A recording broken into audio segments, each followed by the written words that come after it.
Good morning, everyone. It's frankly an honor to be here because this landscape, as the earlier slide indicate, this landscape kind of is more significant in my history than some of the other landscapes I work.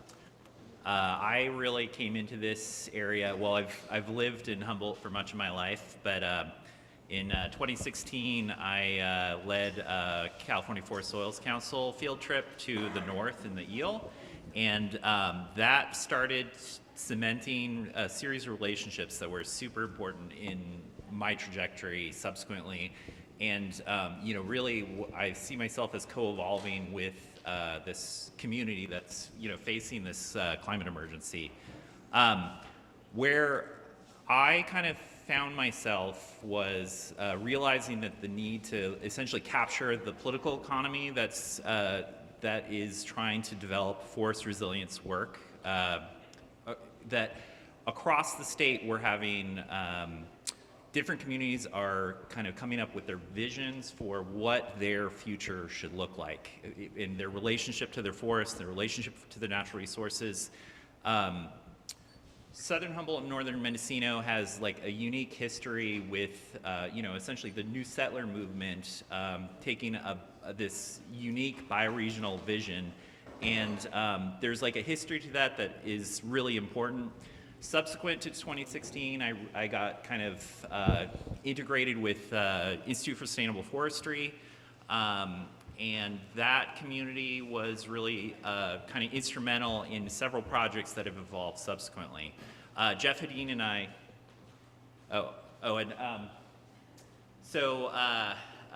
Jeff Hedin and I had developed a field trip series with 13 field trips, which has subsequently produced, I think now we're up to 3 forest health projects that have been in the footprint of the field trips that we've, we're looking at something like $13 million in funding thus far.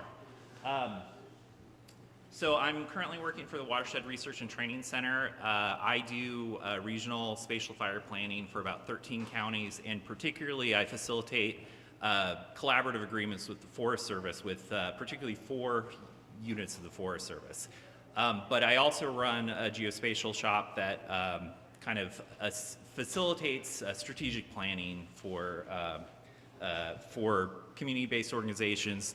I partner closely with, as well as Clark, my colleague with the Watershed Center, with the North Coast Resource Partnership, as well as the Northern Sacramento Valley Collaborative and some other organizations. So, time is short. We have a unique opportunity in California where we have a unprecedented global resources to try to come up with climate mitigation solutions. Our challenges are, severe, and our odds for, we have a really tough path ahead of us. Move forward. We are not going to be coming up with the same solutions for every community. And what we really need to do is promote leadership across our organizations and really kind of generate like democratic leadership where communities are able to kind of realize their vision for the future that is collaborative and supports local economic development, and also finds different pathways for resilience. So to the left, there's comes out of another Watershed Center product, the Fire Adapted Communities Network. Different communities are going to be finding different solutions, and we really need to honor that. And frankly, when we look at these funding mechanisms, it sounds like a lot of money, but we need to prioritize and strategize and deliver results that are going to be meaningful to the communities.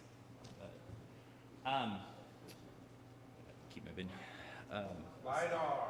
Yeah, so one key strategy that I have had is, basically operationalizing the use of LiDAR and other geospatial products for analysis. And the reason for this is basically to accelerate learning and sharing between communities. So this was a product that I put together this summer for a meeting between different groups at the Watershed Center. We need to be thinking about wildfire-ready watersheds. you know, we can be thinking of this as like, there's some components of this that are checklist. We have a history in this region with culverts. We have a history with bad roads. We know the story with these. We also know that when wildfires hit, those are the things that are persistent, acute environmental stressors become catastrophic. The other thing is that, you know, there's a real need to bring the technocratic demands that our funders have, where they want data to inform processes. We need to basically distribute that through our organization so that we really can have technical leadership across our networks. And, you know, we can't have democratic engagement if we don't have parity between organizations. And so we need to facilitate you know, access to these tools, because as the state of California is a pretty complex place, there are needs that our funders have to develop these projects. You know, my particular axe to grind is the fair data practices for environmental stewardship data. You know, we need to make our data systems, as we're looking at being at the floor of the Anthropocene, we need to build data systems that our successors will be able to use to inform their decisions as well. Move on. Doesn't want to go. Let's see. Try something else. Come on. There we go. So we've been kind of trying to you know, develop reproducible data systems. We avoid commercial software systems wherever possible. And basically this allows communities to kind of spin up the resources that are needed. We've invested heavily with partners at NCRP and CAL FIRE, CNRA, and others in getting watershed-wide LiDAR for the rest of virtually every forest in California is now covered by public LiDAR data sets. And this is a key asset for mapping fuels and, you know, coming up with treatment strategies. Moving on. Okay, we have plans. So the state has, you know, we need to be working within strategies. We can promote things into plans, but we need to basically tier our proposals off of things that are accepted by kind of essentially democratic systems already in place. NCRP, key player for the project that Pat led in 2020, $120,000 transformed in 2 cycles into like a $6 million grant. That is a remarkable scaling success. It's also something that has happened again and again. Trees Foundation facilitated a similar project in Southern Humboldt.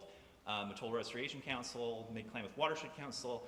We are in this process of scaling projects, but we need to be creating a feedback loop where we are building the like information, and we are improving every project through like the network learning effects. Moving on. Okay, so this is the current task force expenditure plan. One thing that's happening is Forest Health, as a portfolio, keeps spinning off programs. It's sitting at, I think it's going to be $120 million this year. But last year there was a separate allotment for $50,000 or $50 million in reforestation. There are technical components that have been spinning off. This is continuing to grow as a program, even if it seems like the Forest Health line item is staying stable. It says 2.8 billion on the bottom. Okay, so this is the rundown on the proposals for the climate bond. You know, and this is going to be, we have seen the budget. There's difference between the Assembly and the Senate version for the climate bond, but these are going to be substantial resources that the state is making countercyclical investments, insulating the climate resilience budget from the tax revenue downturns that have occurred. We have had unique political commitment towards continuing to make climate resilience investments. And so we need to basically, as their counterparties, we need to keep delivering better and better projects for these programs. This is from a Blue Forest paper that came out in August. So when I say better, what we need to be delivering on like a set of this multi-benefit set of values. These are not just to do fuels projects. These are climate resilience, and we've never seen this kind of natural resource investment before. We need to make sure that these are delivering results that are going to, provide for us and our descendants for decades to come. Okay, so some of you may recognize this landscape. This is an intensity map of Salmon Creek School. What kind of things do our communities, what skill sets do we need to make sure that we're promoting? And frankly, some of them are less fun. We need to be good accountants, we need to be good report writers, and we need to basically build in our program reports mechanisms for adaptive learning. Move on. We need to tell the story with data. Yeah, and so the rest of the slides were examples. I was funded by Bay Area Council for operationalizing LiDAR. There are several projects in this valley. Pat's small landowner project, we did 15 LiDAR drive tree inventories. Ruffy, we did a tree inventory for the Highway 1 project. We did LiDAR work on the BLM projects. LiDAR is a really powerful tool. It's not the only one. We need to make the field teams be able to both access like the remote sensing analytics and then also provide the corresponding field data to improve these large data sets. Long story short, we're seeing these investments, but as the counterparties, we need to be producing value, and we need to basically be constructing a scenario in which the value is kind of understood by CAL FIRE. Forest Service has similar programs. The infrastructure bill has a lot of major investments, and I have one ulterior motive. So I mentioned that I work with Forest Service partnerships. One of the more challenging landscapes in the Forest Service portfolio in Northern California is the Cocolo Ranger District immediately to our east. Many of you are aware the August Complex was an extraordinary event. The entire forest is going through a post-fire planning project. There needs to be representation, and from my perspective, there is a lack of engagement from the west side.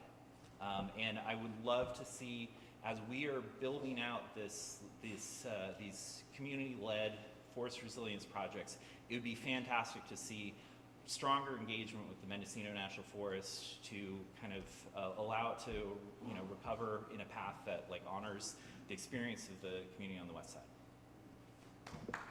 Tim Bailey.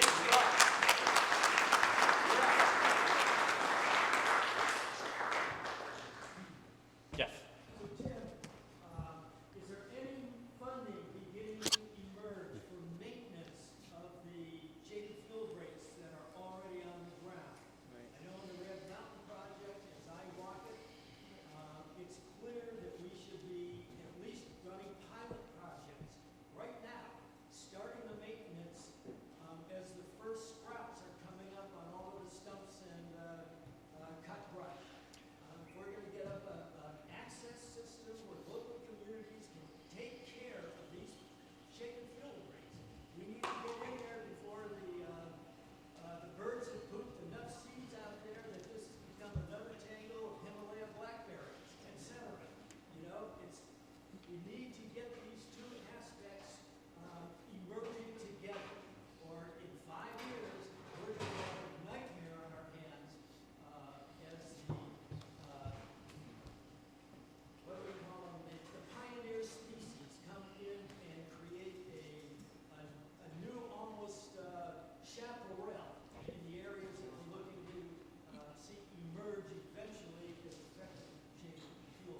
Yeah, I would say, so there are budget problems. The state has difficulty funding things out past 5 years.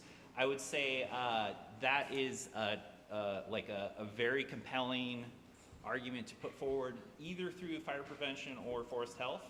I think that there is also federal mechanisms to move forward with that. I think that, you know, getting that communication into both NCRP and Forest Management Task Force kind of information systems is super valuable, and there's lots of entities that have sympathies with that.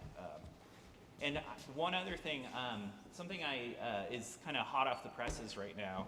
You know, there's going to be a discussion about pods later. Pods was really brought to our region by the Mid-Klamath Watershed Council, WKRP, and the Karuk tribe in the Mid-Klamath. This summer in the SRF Lightning Complex, there was kind of a unique event in fire adaptation where the Six Rivers National Forest essentially got containment, largely got containment of fire at 20,000 acres, and they continued to burn another 30,000 acres that ended up having, in aggregate, like, so they had 50,000 acres with less than 5% high severity fire. And this is one of the most ambitious events in fire adaptation in modern California history. And I think that that can be seen as like one of the highest level success stories of what this spatial fire planning can accomplish, especially with deep community engagement. So the on the ground, getting to that point is going to take a long time, but I think that that's something that we can see as one of the highest successes in that in spatial fire planning in California history. Finish it up. Who besides John Haschek should we write to get this Facilitated, will you? situation onto their agenda? Well, you know, I'm not sure that's the place that this happens. I mean, I think the community-based organizations can write their own agendas and engage CAL FIRE directly. And you know, I think that we have phenomenal democratic governance on the North Coast, but I think that you know, the leadership is going to end up being local. Is the slideshow with so much great information on it, is that available online anywhere? Not yet. That is a Frankenstein slideshow, so it's been, I reanimated it from dead slideshows. It would be wonderful to be able to access that. Okay, I'll email it to you. Thank you. Yeah, we would like some of that. Well, I understood that BLM was having some grants available for forest. Have you used that? No, BLM is dead to me. I have a Forest Service contract. No, BLM is great, and Arcata BLM is one of the highest performing federal units in the country. They're extraordinary. I'm not following in detail their grant system, but you know, they're great partners. They've you know, I was engaging with them on the Red Mountain projects, and you know, I'm sure. I just don't know what is going on with it. One last question. Well, just in response to that comment back there, that I just heard the other day that Chief Kendall from the Mendocino CAL FIRE unit, Chief, he called up the county and said that they had lots of money available. And so those community groups, if they can reach out to me or the grants division of the county to let them know what you're thinking about, you know, it seems like the money's out there. Yeah, and so I would say to that is the important thing is, you know, I didn't mean to, you know, lower the importance of county government, but the vision component is really important. And, you know, who's going to deliver the vision of what an appropriate project is? And I think that there is a need for community-based organizations to be like envisioning these next steps. It's great to work with the CAL FIRE units. They are, you know, they've been, you know, better and better every year, I feel like. So, all right, I'm out.